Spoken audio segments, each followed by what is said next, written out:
This is Al Fritsch from earthhealing.info, and this is part of our how-to series. And we have with us Steve Farmer, who is a woodworker, an independent woodworker, and I have a list of his things that he makes: Lazy Susans, cheese slicers, lamps, soap racks, chipboards, and bowls, and a whole variety of bowls.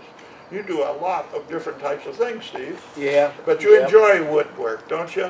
Yeah, I like it. I like it very well. You know, we wanted someone who really likes it, because my father loved to carve wood, and he never taught his kids any of it.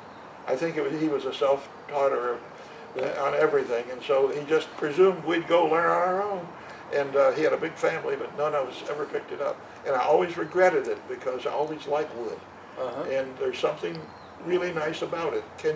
Does it strike you when you work with wood that you're doing something you really enjoy? Yeah, it is. It's fun to do stuff. Wood, every piece of wood is its own thing. Wood is a natural thing to work with. Any piece, you can't count on it. You get a whole tabletop done, and here comes a crack in it, or something like that, you know. Okay. And that's part of the beauty of working with wood. And when you surface something other, you never know what it's going to be till you see it.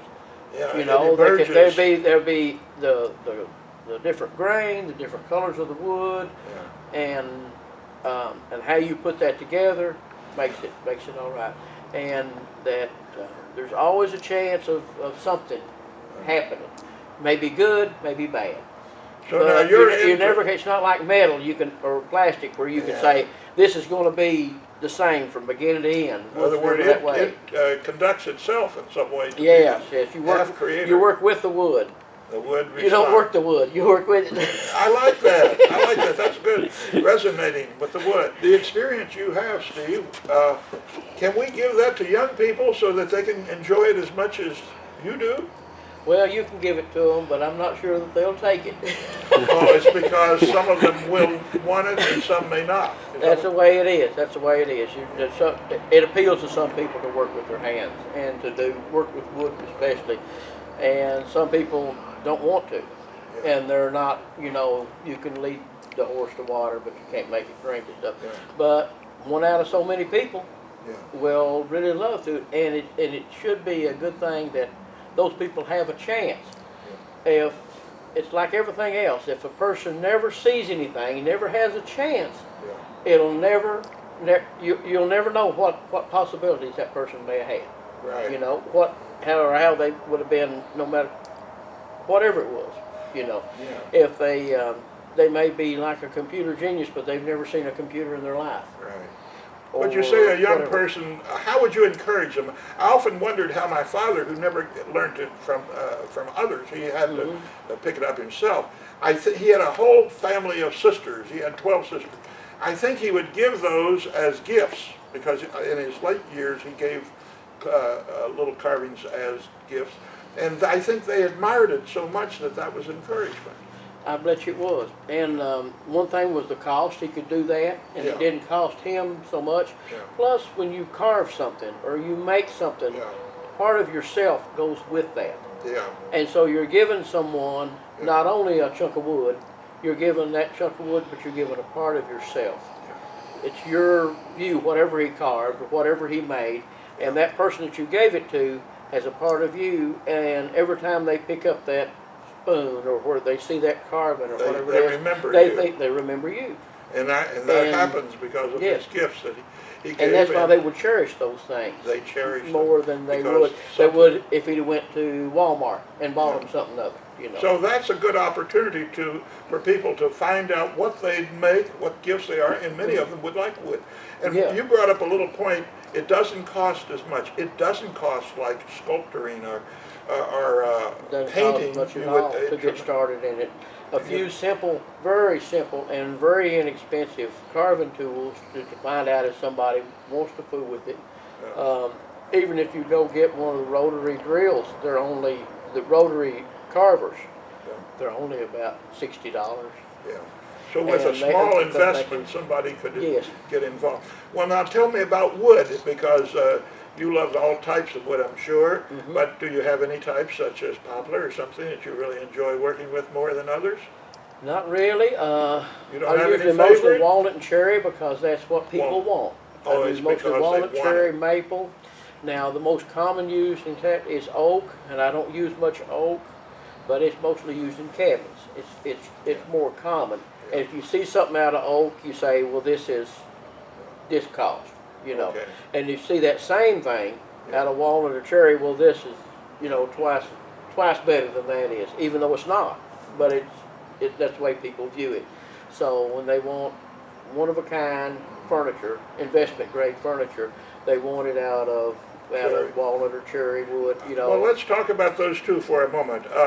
Cherry wood, Kentucky cherry wood has got a wax to it of some sort. They tell me you can't use it as much as you could. Yeah, it's got pitch pockets, what they call pitch pockets, or it's actually resin canals, Yeah. but sometimes they're great big, and they make black streaks through the wood. And you don't like to work with. I don't. That's fine with me. I use it all the time. That's all I ever use, just about. But now the wood from that Pennsylvania and the West Virginia, that triangle in West Virginia where they call Pennsylvania cherry, Yeah. most of it comes from West Virginia, but Yeah. it's the name of it, has very little of that. But it doesn't have the dark color that our cherry does either. Our Okay. cherry has a darker, richer, redder color than the Pennsylvania So will you ever actually have. take the Kentucky cherry wood. Yeah, use it. it's fine. Now you hit one of them big places that's You have too to big. Now the little streaks and stuff, that gives it character. Okay, that doesn't hurt anything. The streaks and stuff. But now if you get them that are too big and they're voids, then you just have to cut it out like you do a knot or a crack or something like that. You defect the wood as you go with it. You learn that with time, don't you? You learn it with time. You learn it But with you're time. to say to a kid is get a block of wood and start. Yeah. And, Yes, and, yes. a If few you have times- any interest in it at all, you can get something and carve. Get something soft that's easy like basswood, poplar, something like that, and carve something out of it. And if you have that, some people have that artistic ability that they look at something other, and there's a face in here, there's a dog in here, there's they whatever bring they it want, out. and then they can carve it out, you know. Yeah. And That's a great by all thought. means, that is a great gift for Yeah. people to have that. Well, say a young person feels that they have some gift in wood. Do experts help them in some way? There's classes you can take, but those are very expensive. Okay. They've got to where they're very high now. And experience. And then the high school classes, the problem was that kids got hurt. People got to sue in the high schools, and they Oh. quit all of Is that all in right? Kentucky. There's hardly no. They make things on the computer and said, "Oh, here's what I made."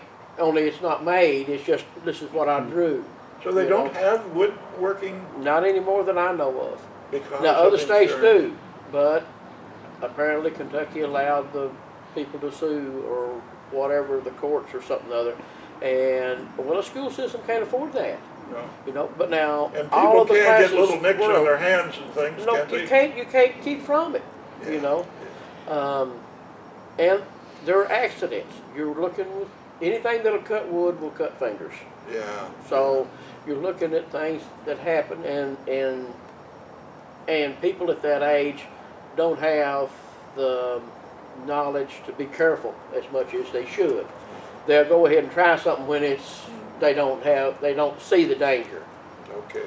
And you can't watch 20 kids, all of them every second, you know.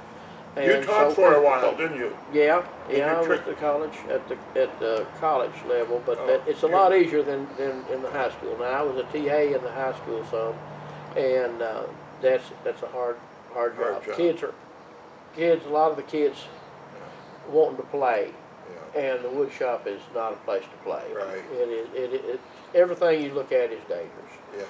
So, Well, now but tell I wish me, I you've wish got- they would have more hands-on. But now I really don't know what, except for vocational schools, which I'm a real opponent of those, is someone that has a knack or interest they can take vocational classes, and I think that would probably be your That'd best be your bet. best bet. Best bet. But I don't know. Vocational classes that I've seen are a lot of in construction. You know, Yeah. 2x4s, building buildings and stuff Yeah. like that. I don't know if they've got a lot of classes in doing the other end, cabinet work and furnitures and stuff like that. Your artistic work. Is there employment in this area? I mean, or is it Yeah, very I'm limited? busy. I'm busy all the time. I've Really? got more work than I can do in my shop. Okay. I sell only wholesale. I sell to other shops and they Okay. sell. And so I just end up working in the shop. People don't, I mean, I'm not dealing with the public. I'm just dealing with the shop owners and stuff, and they're dealing with the public. So you say there is a future in woodworking? There is. It is. Well, wood is a Beautiful. renewable resource too. And it's beauty that you have at your home and in your Yes, place. and you can warm. you can get wood easy. It's a cheap medium. It's not like going to go pay a fortune for a big chunk of marble that you're going to carve on or something, you know, Or like that. even heavy musical instruments can be Oh, costly. oh yes, really. And any type of thing. But now there's a good market if you're a good hand, but you need to be able to play the musical instrument that you're making.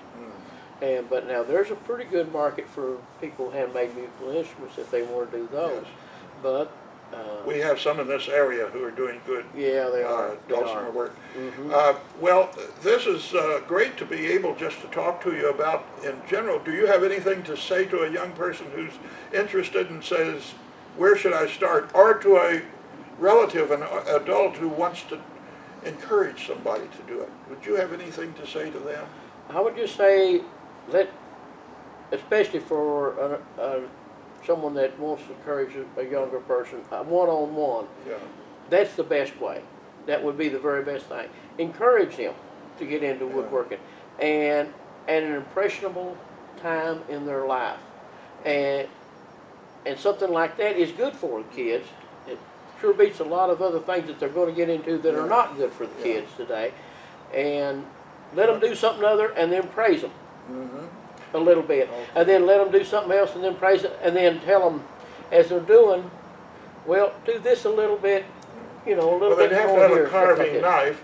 What would you say about, I always said people should start with poplar because it's so Poplar or easy. basswood, it's Basswood. really easy We're to easy carve carving. and stuff like that. They- Well, you can see what you've done. Yeah, you know, wouldn't want and to start with the walnut or the cherry. You Well, want- you'll get Oh, okay.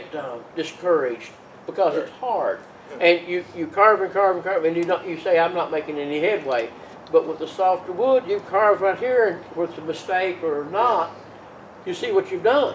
Yeah. You know. And it's very easily received. Yeah, you carve this and you make a mistake on it, you get another one, and you can be back where you was pretty quick. You And know. you can stain the And wood and stain the wood, it put looks whatever pretty good. finish you want on it and stuff like that. Carve a few, just see what they do whatever they enjoy, and don't beat them around it. Say this is it. We'll carve for a little while, then we'll go watch TV or whatever you want to do. We'll go play ball or something like that. Don't beat them into the ground with it. You know, you got to be here all day. You got to finish this thing up. No, don't do that. Let it be more enjoyment. Yeah. I think that's the best way to approach it. If you want somebody to get interested in it. Right. But for the school systems, I don't know. I guess the vocational schools is the only way that they have that. And that way you've got all these kids in school, and then the ones that would have an interest in the wood would go to the vocational school. So that way you're getting the kids that are interested anyway, and that would help some. But Thank I think you. that should be good. Yeah, Steve Farmer has been talking to the young people, and we hope that many of them get involved, just like he has a large shop here in which he makes a whole variety of wood instrument materials and articles. And thank you very much, Steve. You're very welcome. For Very welcome. talking. I hope we can encourage some young people to Yes. get involved in wood. I would. It'd be a lot better for them to be involved in wood than it is drugs. Thank you. Good ending statement. This is Al Fritsch from earthhealing.info.